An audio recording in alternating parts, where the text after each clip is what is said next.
Hey, everybody. Welcome back to the Cincy Sports Scene podcast. This is episode number 153 coming to you on this Wednesday night, November 19th. And we've got a massive show lined up for you. Hey, if you're new to the channel, this is where Cincinnati fans come to talk Bengals heartbreak, FCC playoff hype, UC chaos, Reds hope, and everything else in between. All through the eyes of us, real fans who live it every week. And tonight, we're going to go deep. We're ranking the best and worst quarterbacks ever drafted round by round. Every round, 1 through 7, and even an undrafted gem for you. Some of these names will make you laugh, some will make you cry, and some will make you wonder what your team's front office was thinking. But before we get there, we got a wild week. Bengals dismantled in Pittsburgh, FCC preparing for a playoff, soccer, FUC fighting for a Big 12 championship spot, and the Reds Hall of Fame debates heating up. So settle in, grab a drink, hit that like button early. Trust me, you're going to want to stick around for this one. Let's get into it. The week that was. All right, so we are back here with the week that was. Let's just go right into the Bengals here. The Bengals have been, once again, embarrassed in Pittsburgh. We, the fans, mostly the younger fans, have now understood what being Bengalized means. So, was not a very good game for the Men in Black. Thoughts on the drubbing in Pittsburgh? Yeah, it was it was embarrassing. That's a team 3 weeks ago you put up almost 40 points against, and they held you to 12, 1 touchdown and a couple field goals. Defense can't tackle. They were afraid to tackle Darnell Washington. I mean, they look scared trying to tackle him. It's bad when Mason Rudolph comes in to replace a Hall of Fame quarterback, and he looks like the better quarterback. I mean, that's brutal. That's absolutely brutal. He might be in one of these rounds, right? Yeah. I mean, if he could play the Bengals 16 times a year, he for sure would be. Or I guess 17. But yeah, it was not good. I mean, their season's done. It's been done, honestly, for a while. I mean, they're not rattling off 7 straight wins. They're not doing it. And you're gonna have to win 10 games to get in the playoffs. They're not doing it. Right. So let's talk about that. So what do you do? Burrow today was a full participant. Full participant in practice. Stupid. Which, I mean, yes, it is, especially with his history of being injured all the time.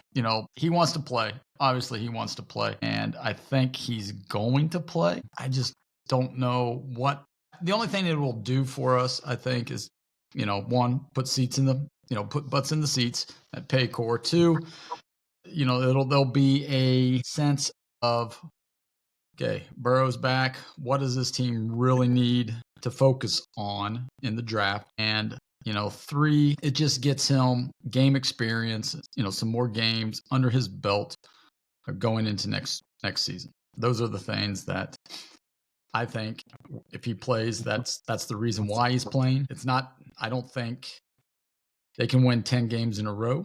Like you said, just because, or 7 games in a row, whatever they need, 7 games in a row. And it's, I know they've won 6 in a row with Burrow there when they made that Super Bowl run. Well, they've won, they had a better defense. 11 in a row that next year. Yeah. So, I mean, but they had better defense. Top 15 defense. Yeah. Right. And if you give us a top 20 defense, that's it. That's all we're asking for. We're playoff bound. I mean, especially, this year was so ripe for the picking. Because all the major teams were bad. Not bad, but they're strong. Kansas City's 5-5 going into Indy, who's 8-2. And they're fighting for a playoff spot. Because right now, if the playoffs started today, Kansas City would be out. Yeah, they'd be out. Same with Baltimore. Yeah. And Pittsburgh's leading the division, and they suck. Yeah.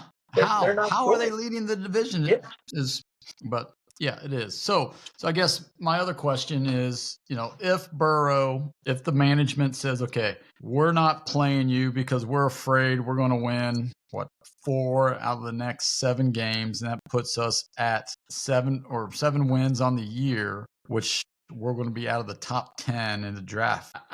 That's what I think we have to look at now is like, okay, can we slide into the top 5 or are we going to be somewhere in the top 10? And if so, who do we think will be there, and will we be able to get that person that we want? Or are we going to draft the kid? You know, the latest mock draft out of, I don't know if it was ESPN or Sports Illustrated, but they had the Falk, I think it was, out of Auburn, the defensive end. He has like 2 sacks on the year. Yeah, and no it's like, thanks. yeah, it's like we had that already. We had that We already. have that Give 3 me, times. give me Downs from Yes. Caleb Downs from Ohio State. Yep. Let him be there in the secondary. Be our Jesse Bates for 5 years, and let's go win a Super Bowl. 100% with you, and I think to get him, you have to have a top 5 pick. I don't know. I mean, here's know. the thing, because this mock draft, they had, you know, like the top 2 picks trading out of it because they already drafted their quarterbacks. So once again, Cleveland moves up like just 1 spot with the Giants to number 2, which I don't know why they would, because the Giants have a quarterback, you know, and they draft their quarterback. I can't remember who it was who traded up with Tennessee for number 1 to draft a quarterback. So like the first 2 are quarterbacks, and then, you know, as a tackle, it was the best edge rusher, and then a couple of interior linemen, and then Downs went. I think they had the Bengals drafting 8th, and Downs went 9th, and the Bengals passed. And Downs, I think, went to I can't remember who they went to. I mean, that's admittedly I haven't really gotten into the mock drafts yet. No, I haven't. I'm not that far into my off season yet. But I mean, Downs coming into he was an All-American as a freshman, as a true freshman at Bama. Right. I mean, he's been a pro, since his freshman year. He just has to stay in college for 2 more years. So I mean, he's a guy that right now I would love to have him. I was saying top 5, but if you're thinking top 10, you've got to be in a position where you can get him, because outside of a quarterback, he might be the best player available. Yeah, who's the edge? Is it the edge rusher or the linebacker from Ohio State? I don't. I think he went ahead of Downs. I mean, I can't. Those of you that out there, just go ahead and chime in. Like I said, I'm not the biggest Ohio State fan here, but I can't remember the guy's name. But he's going in the top 5. Is what the one mock draft I saw. Yeah. But so that's why Downs is sliding down the board a little bit. But I think once his combo and everything, he might be a top 5 pick, and the Bengals have to get in there. Yeah, I mean, for me, the worst case scenario for how the rest of the Bengals season plays out is they win 3 or 4 games to finish, with 7 wins on the season, slide out of a top 10 pick, and they're picking 16th. Right. And that's where historically they cannot draft there. No. They can hit on their picks early in the first round. We've seen them be able to do that. But if they're picking 16 to 25, that's when you get your Billy Prices. That's where you're getting your Miles Murphys, your Shamar Stewarts, your guys they're just looking at a profile, hoping that it turns into something. No. They don't have the coaches on staff to develop guys. Well, then let's go into that, because that was the next topic. Do we clean house? Yes. Yes. Just all right. I mean, you're cleaning because you're moving type of cleaning. Nothing is staying. Zach Taylor is gone. Duke Tobin is gone. Everybody is gone. You're starting completely over outside of the Blackburns and Mike Brown, because obviously they're not going anywhere. No, but it would be except to Charleston, South Carolina, on a Delta flight sitting in coach because they're so cheap they won't even charter a private plane to go on vacation, for crying out loud. Well, that's why they have. I mean, gosh, crying out. When I saw that pick, it made me so mad. What are you talking about? You didn't even pay for priority boarding. The plane's already full when you're getting on. I mean, for crying out loud. Family worth $5 billion. Yeah, well, hey, that's why they're worth $5 billion. They don't spend it foolishly on private jets. They're the common people, Sam. They want to be with the commoners. All right. Connecting flight. Crying out loud. All right. Up next, we got New England. The Patriots are lost 2 games as well. coming in. Yeah. We're I think they're without Jamar Chase. Now, the most Bengal thing ever would be them to come out and win this game. That is the most Bengal thing ever. And to be quite honest, I think they may have a chance because New England, even though they're 8-2, which you have to win your games and you can only play the people in front of you. But if you take a look at their schedule and the teams they have beaten at the time, they have played and beaten the worst, the 4 of the 5 worst teams that they've, in the NFL. But that's just how it is, right? Because they were a bad team last year and they got the bad schedule, right? Yeah. And that's the NFL's socialism, saying, hey, everybody's going to be equal, so we're going to have to make everybody back to the center. And that's what happens. But this could be a chance for the Bengals to steal a game.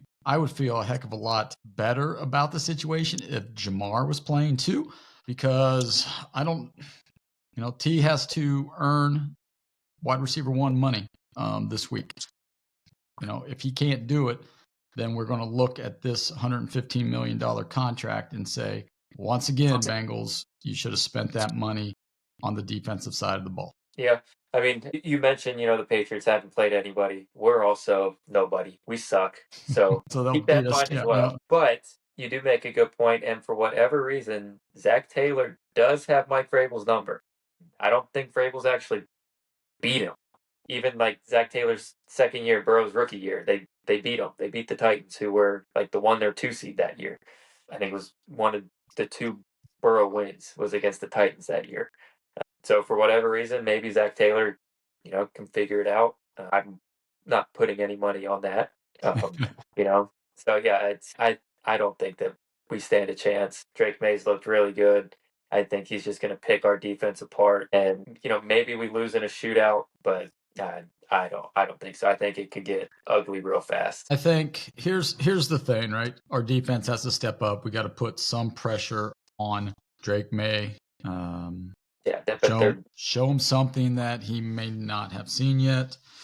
I don't know. Al Golden has to do something. They don't have that. They can't even run a basic cover 2 man. They're stupid. Well, they can run it, but they just can't tackle. That's the problem, right? They can't tackle. Yeah, so maybe that's what they're going to show him. Drake May's never seen a defense that can't tackle, so that'll slow him down.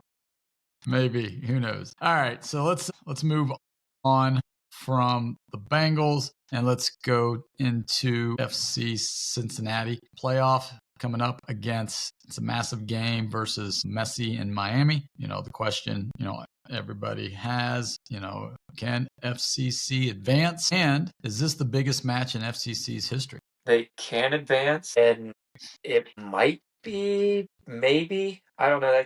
That's debatable. I mean, a couple years ago, the first time they lost to the Crew in the playoffs, that was in the semifinal, so that was to get to the MLS Cup final. Whereas this is just the conference semis, so they would still have one more round before the MLS final. But in terms of just like the eyes that are going to be on the game, coupled with the stakes, it's the biggest game that they'll have played. It's at home, which is good. We talked about it last week. It's definitely a game they can win. It's just there's really not anything FCC can do. It's just going to be on what Messi does. Because if Messi decides that he's going to win the game, he's going to win the game. There's not a lot that anybody in MLS can do to stop him. Short of getting his own teammates to bite him, but Suarez is suspended, so he's not even going to be there. So, that opportunity is not going to present itself. So, I mean, it's going to be an uphill battle for sure. But the Bailey's probably going to be rocking. Not probably, it's going to be rocking. Going to be rocking. Sunday night. I think they're going to get up for the game. Cincinnati is going to show out for it that, Bengals are done. We'll see what UC does, but if UC loses a 3rd straight on Saturday, they're done. The city's going to want a winner. I think they're going to show out for it. I think FCC can get it done. I really do. All right.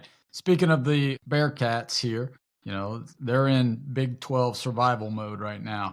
The loss to Arizona, which was, I think it was a bad loss. It was a bad loss. 30-24, right? Now they need help to reach the Big 12 title game. And, Arizona controls their own destiny as well. Yeah. If they win out, they're in. So Arizona has to lose, BYU, Texas Tech. We play BYU next, so right. if we And handle business, if we fine. handle business, it's a nip at night game. And It is, then big noon kickoff. Fox is all going to be down at NIP to do their show. It should be rocking. I mean, you give a bunch of Cincinnatians from, 10 o'clock till 8 o'clock at night drinking their, Cincy light beer. The place is going to be rocking and rolling. Yeah. Big weekend for us, right? We've got the UC Louisville's on Friday, basketball. Mm-hmm. And then, football is against BYU. And then, obviously Bengals and FCC on Sunday. The most Cincinnati thing out of that, we all know it's 0-4, which well, that is true. Which would 100% be the most Cincinnati thing ever. Mm-hmm. Yeah, it would just, football, UC football would be eliminated from the playoffs. Bengals would be eliminated. FCC would be eliminated from the playoffs. And then basketball would just be like, Wes Miller can't win the big game again. You know, so hopefully, I don't think that's how it'll play out. I'm thinking a couple of the teams are going to get a win. I mean, UC football, it's all on Sorsby. He's been really bad in these 2 losses. I mean, really bad. He has been. So, I mean, he's got to be like he was in the first 7 games. Because if he's even just okay, they don't beat BYU. BYU is a pretty good football team. Sorsby's going to have to play at that, All-American, getting draft type of level if they if they want to stand a chance. Yeah.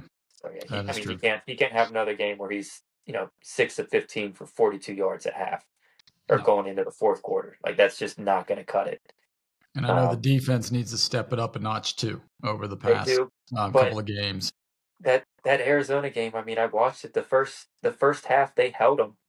They blocked 2 field goals. Yeah, they did. And then, both of them were given to them short field. They held them. Right. Blocked the 2 field goals, and then the offense went 3 and out both times. You kind of have to play complementary football. The defense gets 2 big stops like that. You got to put points on the board. You can't throw interceptions on your first pass of the game. That's just a momentum killer right away. So they've got to get out to a fast start. Sorsby's got to play well. That part of that's on Satterfield too, to get a good game plan together, and really you have to establish the run with Sorsby, even like just the quarterback run. Mm-hmm. So the threat of that can help open up the field. I mean, they didn't do that against Arizona. Arizona was bringing 8 guys down into the box, just daring them to throw, and Sorsby couldn't do it. So that's what worries me a little bit. Yeah.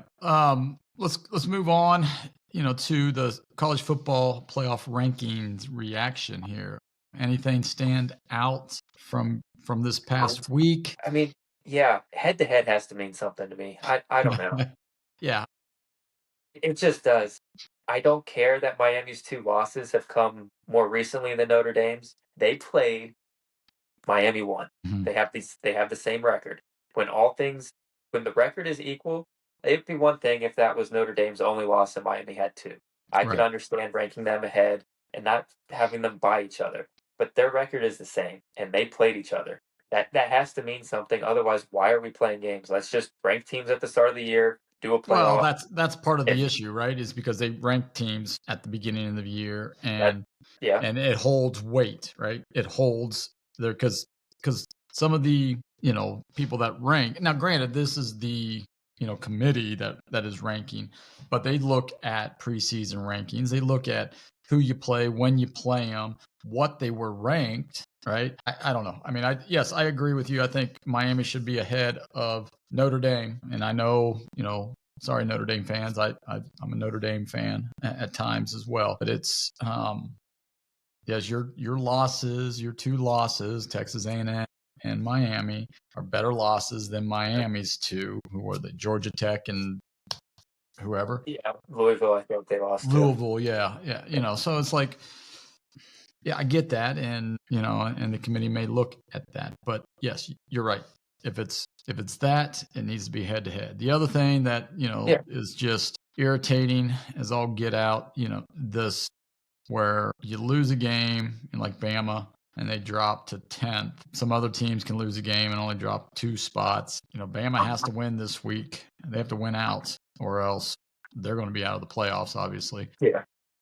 But the SEC, and this is where that preseason bias pops in. It's 5 teams, 6 teams fighting for a playoff spot, and this is exactly what we said would happen And, especially with the ACC having Virginia and Georgia Tech as the two main dogs in that conference right now. Yeah. What do you want to call it? Miami should be fuming because they're 13th, right? And I know they have to be 10th. They have to get in the top 10 because you got the Power 5, and then right, and then the ACC champ. Yeah. Yeah. So you've gotta be that, So the Big 12 has 2, which is good. What really just irritates me is them saying quality losses. Yeah. I don't know. You lost. I don't care that you lost to it. You still lost. Their losses are better than another team's losses. Right. You go into a hostile environment at LSU and you lose a game. You were an underdog to begin with. That's you only lost by 8 points to LSU. The spread was 10. That's a great loss. But then Penn State goes into, I don't know, Michigan. They're a 2-point underdog and they lose by 5, and that's a bad loss. Well, so back to the Notre Dame Miami thing. Notre Dame, good losses because they lost to Miami. Right. So you're acknowledging that Miami is a good team and they beat this team. How are they not ahead of them? It makes no sense. Makes no sense whatsoever to me. Because Miami's losses were bad losses. Who cares? Their wins were better. They beat the team ahead of them, for crying out loud. With the same, and I don't like Miami. I don't care. It's the principle of the matter. You can't have this precedent set that, your quality wins matter more than your quality losses matter more than your quality wins. And then my second bone to pick is, how is Texas even sniffing around this playoff? How are they still in the mix at all? I'll give you 3 letters: SEC, and 4 letters. You're going to tell me that, right? Yeah, SEC, ESPN, marriage. So guess what? They're going to be around. I mean, this is a team that went to overtime against Mississippi State, who's won 1 conference game in the past 3 years. And, I mean, Kentucky's a dumpster fire, and they almost lost to them. Mm-hmm. I mean, they don't have any good wins. I mean, I guess, they beat Oklahoma, whatever. But they have 3 losses or something. 2 losses, 3 losses, whatever. And, I mean, they look bad in their wins. They should not be anywhere near the playoff. And the fact that they're just hovering right there it's annoying. It really is. It's annoying. Well, they lost to Ohio State to start the year. Yeah, that's right. Yeah. So they have 3 losses, I believe. Yeah, you're right. They did lose to Ohio State to start. So even the game out of conference that they played, they lost. Mm-hmm. Yeah, I'm almost to the point where we can keep the playoff, but just bring back the BCS top 12. Mm-hmm. Just play. Yeah. We don't need these guys with biases coming together to form a committee and putting together a 12-team playoff. We don't need it. Well, the problem is there needs to be almost like the NFL. There needs to be a uniform schedule. This rotation. Of the conferences are too big. The conferences are way too big. Right. The ACC's problem is their 4 best teams don't play each other. Yeah. So I mean, how do you know if Virginia's legit if they don't play the other 3 top teams in the conference this year? Mm-hmm. Okay, are they a solid team that just beat up on all the bottom feeders? Similar to IU last year. Right. They didn't play anybody outside of Ohio State, and they got rocked. And then they get to the playoff, and they get rocked against Notre Dame. Now, Indiana is legit this year, so, don't hold that against them this year. But I think it's going to be the same thing with the ACC winner. None of them play each other. There could potentially, still a scenario out there where they could have a 16 tie to who goes to the ACC championship game. And right now, Duke, who is 5-5, is still alive in that scenario, just because of how the conferences are scheduled. Yeah, and that's the thing. When you have to go down to the 8th tiebreaker. Yeah. You got it's too many ridiculous. Teams in your conference. You got way too many teams in your conference, but that's what they wanted. They wanted that money. They wanted that money, and that's what the TV networks wanted. You can still have all of these quote unquote power schools, power conferences, but make them 10 and everybody plays everybody, so you know where you stand in the conference. We had that. It wasn't good enough. We had it. It wasn't good enough. Why wasn't it good enough? That's why? Because of the money. People wanted more money. Because the NCAA is useless. All they have to do is say, hey, ESPN, CBS, we are a pro league now. Your deal is with the NCAA, it is not with conferences. Here's the TV deal. You teams, you figure out what conferences you want to be in. 10-team conferences. Here's our TV deal. We divide it up just like a pro league does. Why are conferences getting different, especially at the power level? Why is the Big 12 deal different than the SEC, who's is different than the Big 10? I get why the American has a different deal. That's fine. Okay, I get it. But why bring back the Pac-12, and with 10-team conferences, you're probably going to need to add another one and make it a Power 6. So, bring back the Big East. We had the Big East, yeah. Bring back the Big East. Right. 10 teams in each conference. They all play 9 conference games. Everybody plays everybody in your conference. You can figure it out from there. It's not that hard to do. It's not, because they used to do it, and then it was not good enough. So. I just told you how they can do it. The NCAA needs to be an actual governing body and not just standing there collecting checks. Well, but then they'll split off, right? Because that's the thing. Well, we're going to split off. We're going to be our own entity. And right now, they probably could be their own entity. They already are. Well, yeah, I know. But so they already are. Like, right. What does the SEC want? They just want to have a 20-team conference, and all they do is tickle each other. Probably. Like, if that's what you want to do, then go do it. They want to have their 20-team conference and a 10-team playoffs with all their teams in it, and that's it. It's sidebar, but that's all the South ever wants to do is talk about the seeding, and then they never actually do it. So because they did it once, and they lost. So right, yeah. What would your TV deal be with all these people that can't afford to even have cable? Okay, cool. Yeah. All right, let's move on. So, real quick, thoughts on your basketball, Louisville, UC? Friday night. Who did they just play early? It's on Sunday. I can't remember, but they did not look very, very good. They ended up winning. Who was it? Was it like Mount St. Mary's or something like that? Yeah, it was Mount St. Mary's, I believe. Yeah. Yeah. I think they were down at halftime, or were they tied? I don't know. I really don't know. It was 2 points, like either way, or it was tied. It was not very good. They ended up winning by like 15. So the second half they played better. It's what's plagued UC my whole life is just offense. It doesn't matter if you got a 5-star recruit in there. It doesn't matter if you've got guys that can score individually. For whatever reason, you put them in a UC uniform, put them in Fifth Third Arena, and they can't score. It makes no sense. It's incredibly frustrating.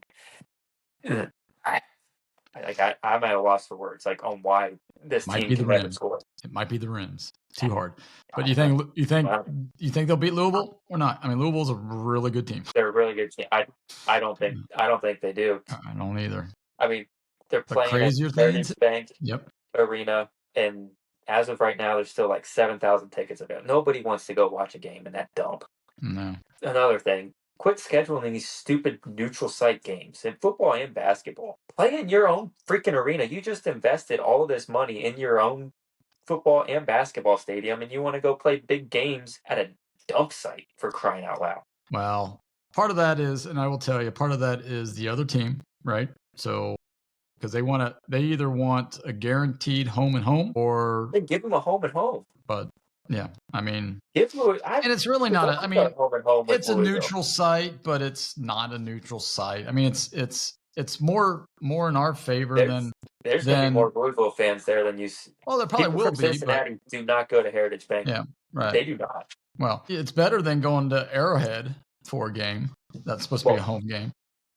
Right. Well, that game was supposed to be a home game. Then it was supposed to be in Indy, and then Cunningham's dumb self was like, "Oh yeah, sure, we'll go play 2 hours from Nebraska Stadium." Yeah, and he made a lot of money though. That's what it was about.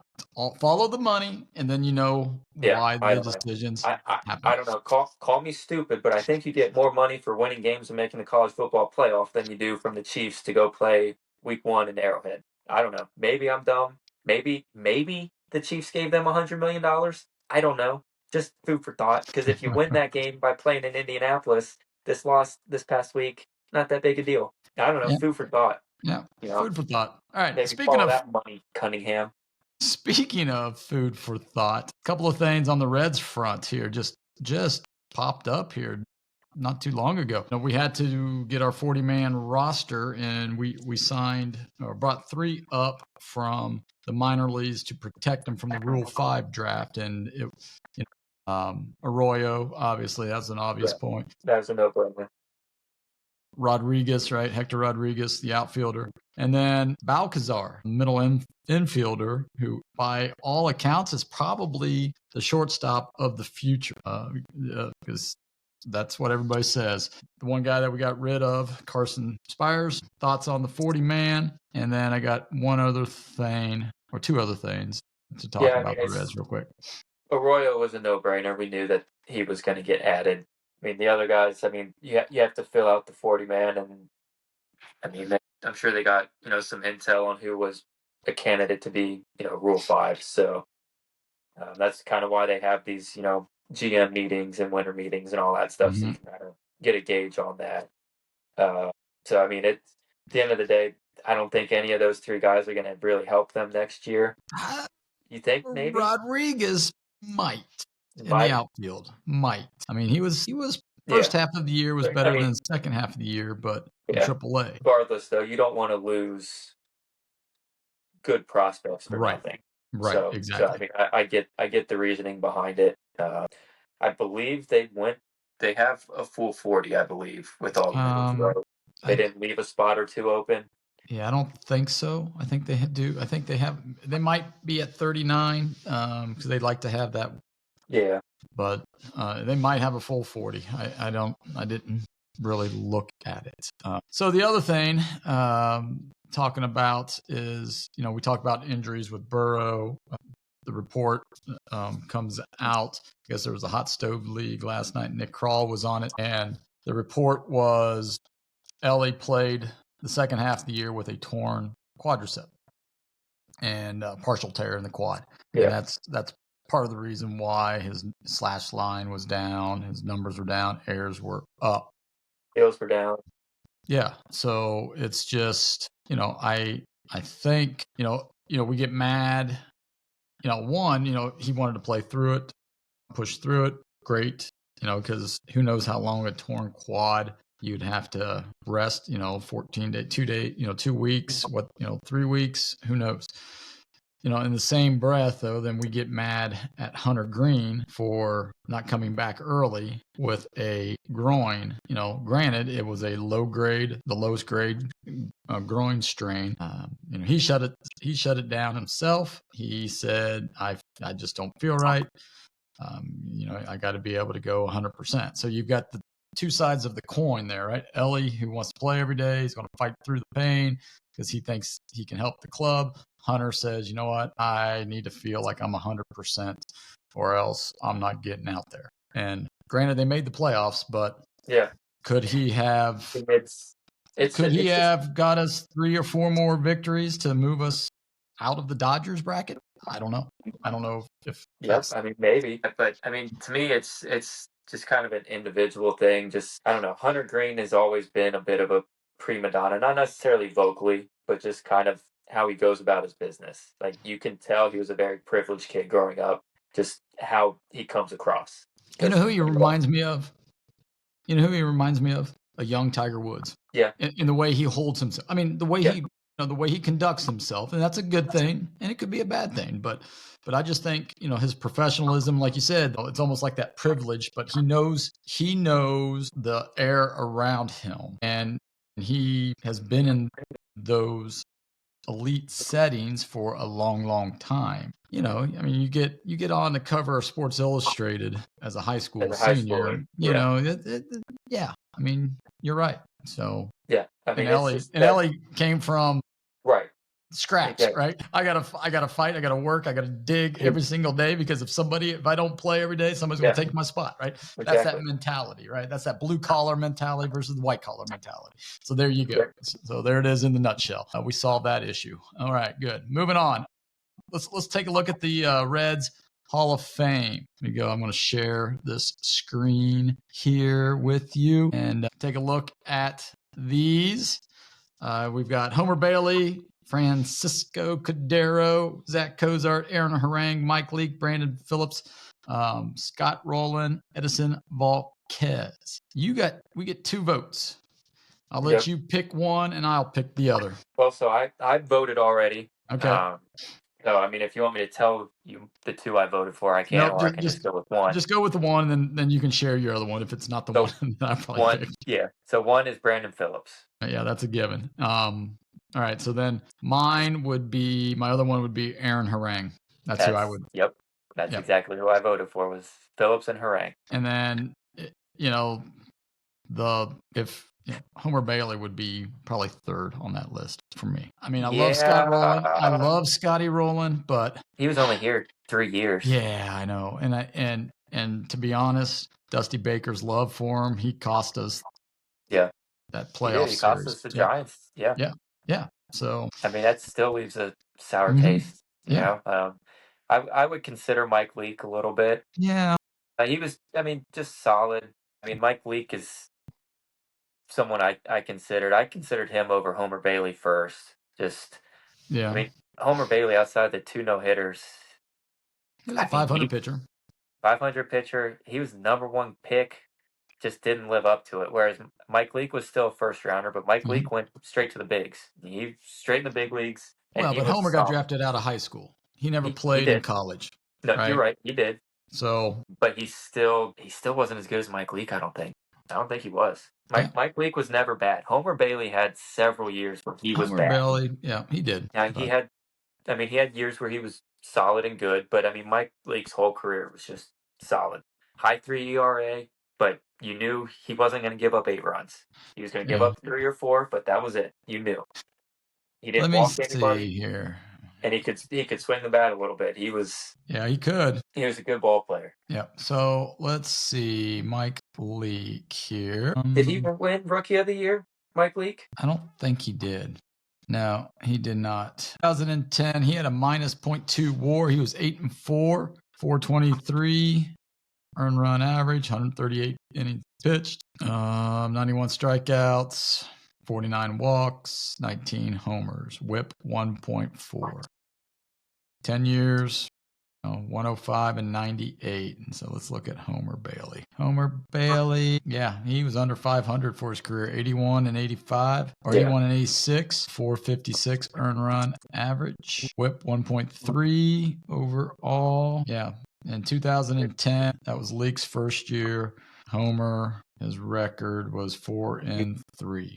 So right, that's another thing with Homer too. The injuries were. Yeah, his injuries were. Yeah, he had a 13-10, 11-12, and a 13-9, but he also had a 1-14. Right. Right. With like a 7 ERA. Something like that. Yeah.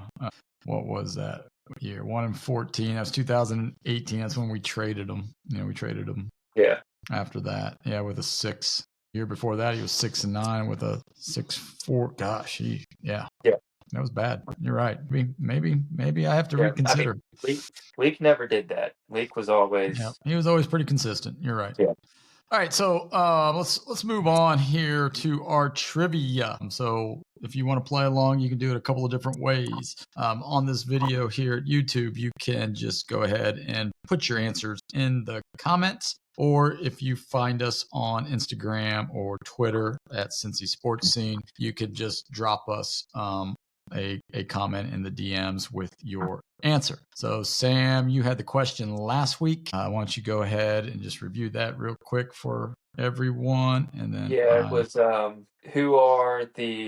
what pitchers have the most Cy Youngs total? And I believe it was the top 5, and it was Clemens. Clemens had the most. Kershaw was on there. Was it Steve Carlton was on there? Carlton was on there. Maddox was on there. Maddox Pedro was on there. And Pedro. Yep. That was all right. it. So since we're talking draft, NFL draft, we've got a NFL draft question, and we're talking quarterbacks. Since the founding in 1968, the Cincinnati Bengals have drafted 6 quarterbacks in the first round. Who are they? Okay, so Burrow's the most recent. Mm-hmm. Then Palmer. The second most recent. Yep. Keely Smith is on there. Was Klingler was a first-round pick, right? Klingler, yes. Let's see. Jeff George was a first-round, but the Bengals didn't draft him, did they? No, they did not. They did not draft Jeff George. Then there's been 6? There have been 6. 4. I think those are the 4 most recent ones too, right? Those are the 4 most recent ones, yes. I think those are all in my lifetime. So yeah, now I'm getting old here. Well, I think Klingler was before Actually, you were Klingler might have born. been before me. Yeah, he 94.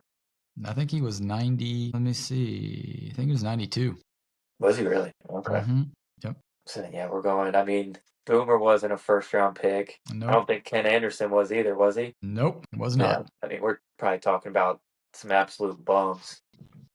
No, these two were. I mean, the one probably the best quarterback.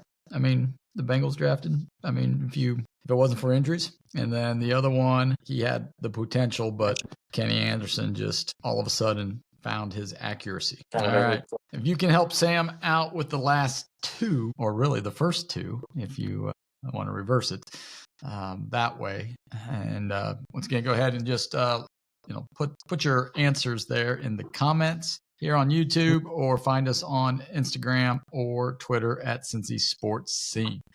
All right, so now we're going to move on into our topic of the week, in which we are going to be telling you the best quarterbacks drafted by each round. So we're going to give you who we think the best quarterback ever drafted in round 1 all the way through 7. Plus, we'll throw a little tease in there with a free agent. And then we'll probably give some of our worst takes. Originally, I wanted to do per round, but after about round 3, round 4s through 7, they were pretty bad quarterbacks. And I mean, you could roll a dice and and it's like anybody that you picked could have been the worst one. So there was not a bust, because you don't expect anybody to hit that. If you're a 7th round quarterback, you by definition you can't be a bust. Right. So all right. So we'll go ahead and let's start with that. Where do you want to start? You want to start round 7, work our way back, or do you want to go round 1, work our way down? Just go round 1. All right. All right. So who did you have? Round 1, I have Peyton Manning.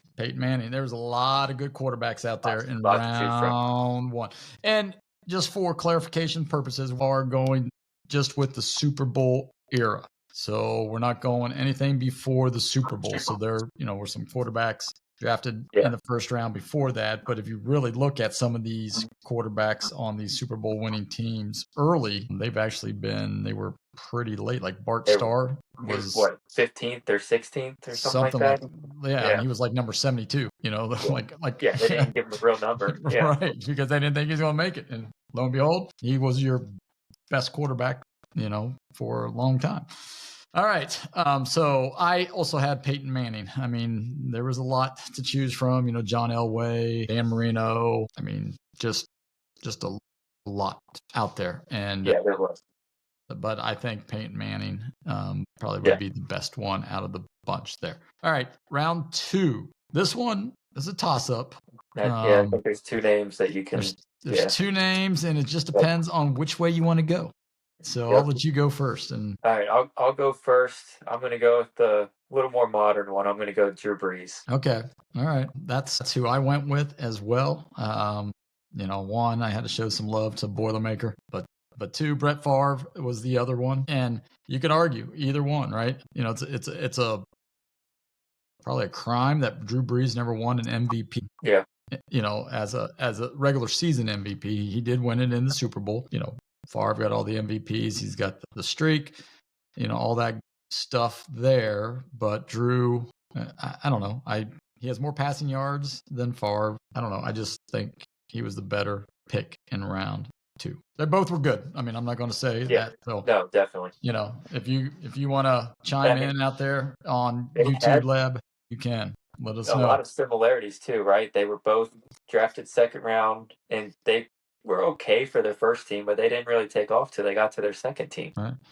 Yeah, I mean, Favre was blocked by was it Chandler? Chris Chandler? Was it Chandler? I thought he came after Favre. Maybe not. He might have. He might have. I think you're right. Yeah, I think he came after. I can't remember but he was blocked from Atlanta, and Mike Wolf, I think it was, at Green Bay. He wanted Favre, but Atlanta took him. So when they made the trade, he said, "Yeah, I'll take your backup quarterback for whatever it was." And they were like, "Okay, sure." The rest is history, as they say. All right, round 3. I'll do round 3. This one's pretty easy, at least for an old timer like me. We're just going to Notre Dame and taking Joe Montana. Yeah, I mean that's a no-brainer. If you want to go a little more modern, like on my list, I looked at guys kind of where the draft went to 7 rounds. So if you go that route, take Montana out, it's Russell Wilson. Yep, he's really the only option there. But if you go the whole draft history, it's Montana. Yeah. So I went Montana. And I had Russ on the list. I also had Dan Fouts. He was a 3rd-round pick. Kenny Anderson, our own Kenny Anderson, was a 3rd-round pick. So, Boomer was a 2nd-round pick.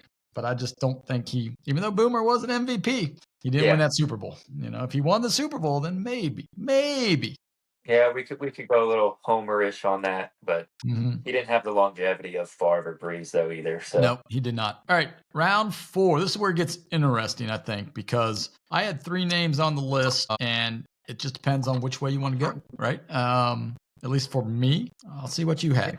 I think I know where you're going. I went a little more modern, but not a lot more modern. And there were 2 guys. They're both currently still playing. And it's a toss-up still, but I went with Dak Prescott, just because I think his ceiling's just a little bit higher than Kirk Cousins. Kirk Cousins is the other guy, but I mean, they're almost identical. They are almost identical. And then the other one that I had was Joe Theismann, who was a 4th-round pick, and Super Bowl champ. He does have the Super Bowl over the other 2, right? But Dak, I mean, as far as who you want. Yeah, I mean, Dak and Kurt. I mean, Kurt put up some great numbers in Minnesota. I mean, in Washington as well, right? I mean, Dak has, Dak's had some really good years. Right? I think for me, I have to go with Theismann just because of the playoffs, right? I mean, I think I don't know. I mean, Theismann's playoffs with the Redskins, but Dak's, passing ability. I mean, yeah, that's a toss-up. I mean, I think I'm talking myself out of Joe Theismann, and I think I'll probably go with Dak Prescott as well. Round 5, not much here. Yeah, if I remember, I told you before we started, but I did my list on my lunch break and left it at work, so I don't have it in front of me. But I remember looking, there was not a lot of choices. No, and I don't even remember who I wrote down. So it was between 2 for me, and really, it's probably Mark Brunell, I think. He was a 5th-round pick, Jaguars. And the other one was Don Strock from the Dolphins way back, in the 80s, 70s, and 80s. But I think Mark Brunell, for me, is the guy here. And I think... Yeah, I think he was one. I had a more recent guy written down. Yeah, who was that? That was... I don't think he has done a whole lot. I'm trying to find that list. It was Sam Howell. Oh, yeah, Sam Howell. It was of like the modern guys that I was really looking at, so 94 and above. He was the only one that had a 2,000-yard or better passing season. So Sam Howell, but Brunell's got to be the pick. Just because, I mean, he played for 10, 12 years. He was a starter. Like that, right.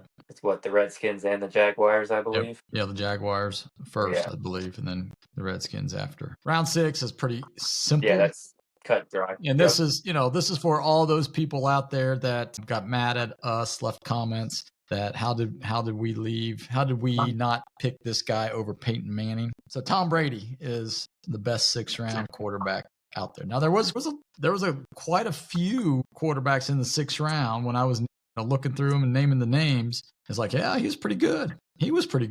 But Tom Brady was there. So okay, yeah. No, Tom Brady is the best in the 6th. And then the 7th round, I had 3 names, but I think there's really I had 2. Only one that probably takes the cake right now. So who do you have? I went with Fitzmagic. Okay. Because I had him on the list. I had Pat Hayden on the list, but Brock Purdy right now, is the 7th one. And then he's only been in the league for 3-4 years, so I wasn't gonna give it to him yet. I gave it to him because he was Mr. Irrelevant, the very last pick of the 7th round, right? So if he didn't get drafted there, then he would probably fall into our next category, which is a free agents. There's only 2 that I have, and it's and I got to go with Kurt Warner over Tony Romo. I went over Warren Moon. Warren Moon was undrafted. Yeah. I went Warner and Moon. But I went with Warner as well. Yeah. Warren Moon. Oh, I forgot about Warren Moon. Yeah. So, yeah. Yep. So there you go. So let's take a look at the worst or the biggest bust in quarterbacks, I guess, as far as the rounds go. Throw out some names because there's a lot of them. I mean, who do you think first? Let's like if we were doing this, who would be the worst quarterback taking in the first round? DeMarcus Russell. It's not even close. Really? I don't think it's even close. Well, you know, I didn't think it was either until Crawley brought up a name, and it was like Art Schlichter. No, Art Schlichter. Yeah. And if you look at their stats, I mean, Jamarcus Russell had better stats than Art. You know, Art was. No.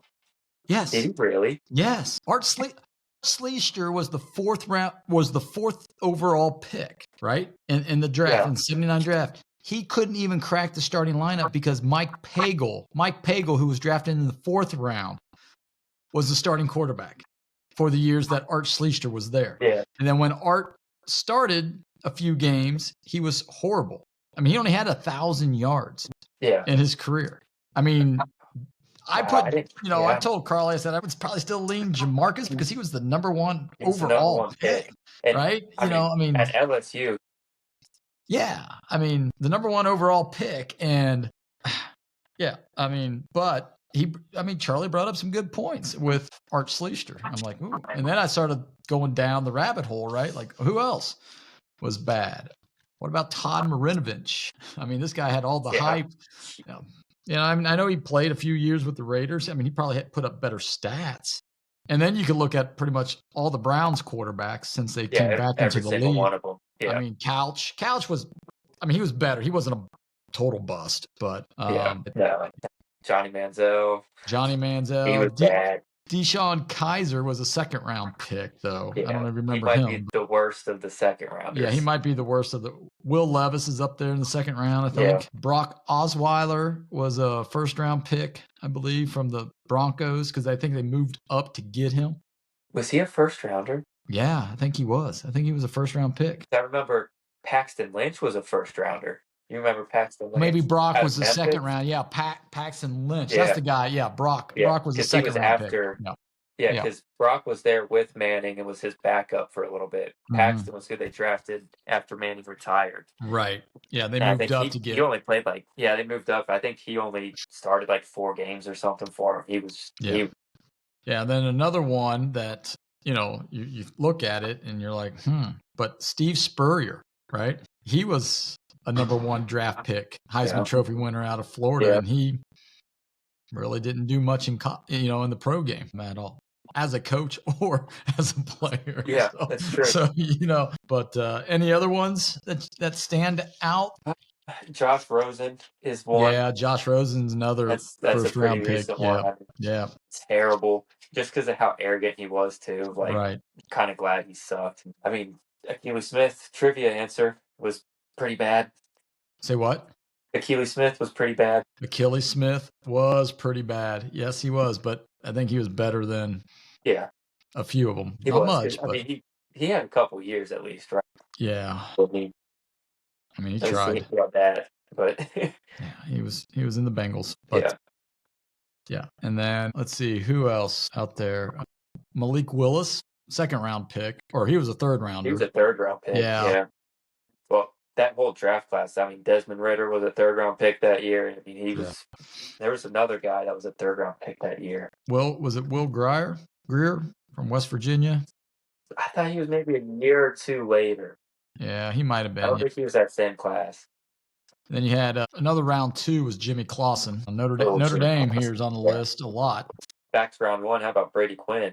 Brady Quinn. He was pretty bad as a pro. Yep. Well, once again, it's a Brown. Yeah. Yeah, you're right. Yeah. I'm looking at Colt McCoy. He was a 3rd round. Yeah, he was a 3rd round. Cody Kessler was 3rd round. Ryan Mallett was a third round. Bobby Hoeing was a third round. Ohio State quarterbacks in general, right? Dwayne Haskins. I mean, He was second rounder. It's tough to say Dwayne Haskins, though. It is, but he really started his first year. Yeah.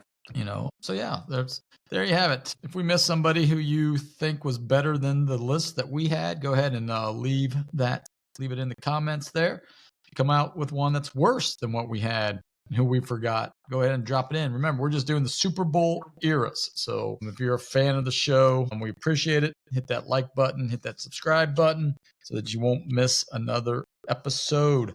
I'll let you know when we're coming out again. We'll be back next week. Our topic of the week will be, we're going to continue this draft theme, and we're going to go through round 1 with the best pick at each position. So 1 through 32 from the Super Bowl era.